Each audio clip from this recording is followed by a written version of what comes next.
Hey friends, it's Charles here. I want to talk about a brand new book from Image Comics, Giant Generator Comics. It is called The Tin Can Society. This book jumped out at me immediately because the story revolves around a disabled black man and the mystery behind his murder. And, I am a disabled black man. And so it was like, okay, something I can relate to. And I wanted to see how they handled the subject of disability and how they, a lot of, if you're disabled, that a lot of times are relegated to um, draw sympathy and, pity, you know, or, we're used as inspiration, they call it inspiration porn, so to say. Whereas they exploit and you know, use the character solely to get sympathy. And so I wanted to see how they approached it, and the way they approached it was really refreshingly more show than tell. Um, the main character who we meet first, the guy who gets the whole ball rolling.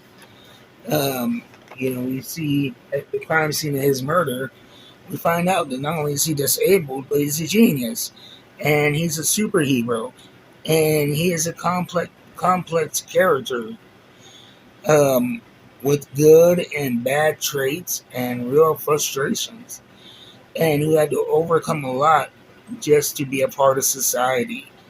And he went on to become a renowned name, man of the millennium. Um, and his friend is, we she's the second character we meet, and she is a photographer taking photos of the crime scene.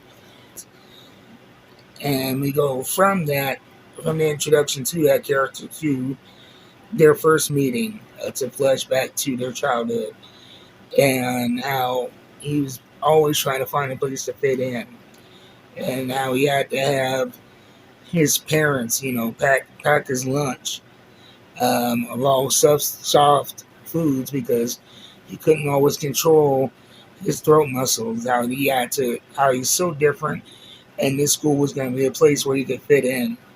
And that's something to being disabled. I don't care who you are. I don't care how old you are. I don't care, you know, if you have any sort of notoriety. When you're disabled, you always feel like you're being watched, and you always feel like you're being judged, and you always just want to fit in. I am 45 years old, and I still fight that that feeling of wanting to fit in. And it's one thing that's true to form in that is when he sits down with this new group of people to accept him for lunch, he hides away his food that's safe, and he tries to eat the regular lunch food, and he ends up choking. And these people come to his aid to get in the Heimlich, and they accept him, and it's like they don't ask, oh, what happened, or make a big deal out of it. They see the guy dealing with that familiar struggle, and they just gravitate to him and show him that love and acceptance. And so that this school is a place that's going to have people with different abilities. And so that was cool. And they get the title from this group of friends. What Johnny does is because his parents are very fundamentalist in their beliefs, to where they don't even believe in doctors. And, they tightly control everything that he has.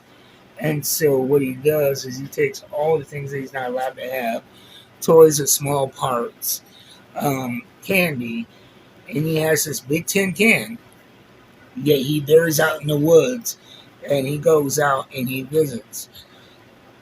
And, it's his way of rebellion, and it becomes something that these guys bond around. This group of friends is this big tin can with all this stuff that they are, forbidden to have. And you see as those bonds grow, they all grow in confidence. Johnny more so. And like I said, he becomes a big figure in society as a superhero, as a visionary, and all these friends are adults now, and they're getting back together for the funeral and to find out what happened. And I really dug it. It's going to be 9 issues, and they're not rushing it. I mean, you really don't learn a lot about the characters that we're going to be seeing in this. What you learn is just from their interactions. Like I said, more show and less tell. Um, and the character beats. And, there's a certain familiarity and love that they have, but also a level of distrust. A feeling that maybe one of them who killed their old friend. And so it is a murder, mystery, drama, featuring disabled characters, which, like I said, it's great to see. That's why one of my favorite characters is unapologetically Batgirl, because her character, she shows that, being disabled isn't just being stuck in a wheelchair. Some days you're wheelchair bound, some days you're mobile. Some days you can go out and kick a little ass, some days you're stuck behind a computer screen, like Oracle, running the whole network of superhero shit from your wheelchair. And so this is something that I am definitely into, more representation and accurate representation of the disabled community. And, the writing is solid enough. You don't have to relate to it like I relate to it to enjoy it. So I highly suggest it. I can't recommend it enough. Tin Can Society, get it at a local comic book store. And if you don't have a local comic book store, I always suggest Coffee and a Comic out of Huntington Beach, California. Right now, you go to their website, coffeeandacomic.com. You put in code OLDNERDWY. You can get 15% off of your comic book orders, and they ship nationwide. So go check them out, show them some love. Use that discount code and get you a discount and get a hold of the Tin Can Society. If they do not have it at your local comic book store or at Coffee and a Comic, it's as simple as going to the Previous World website. You can go there, set up an account, select where you want your copy sent to, and order this and other books to a pull box of your choice. Anyway, this is Charles. I'll see you guys next time. So thank you for reading them books. I am out.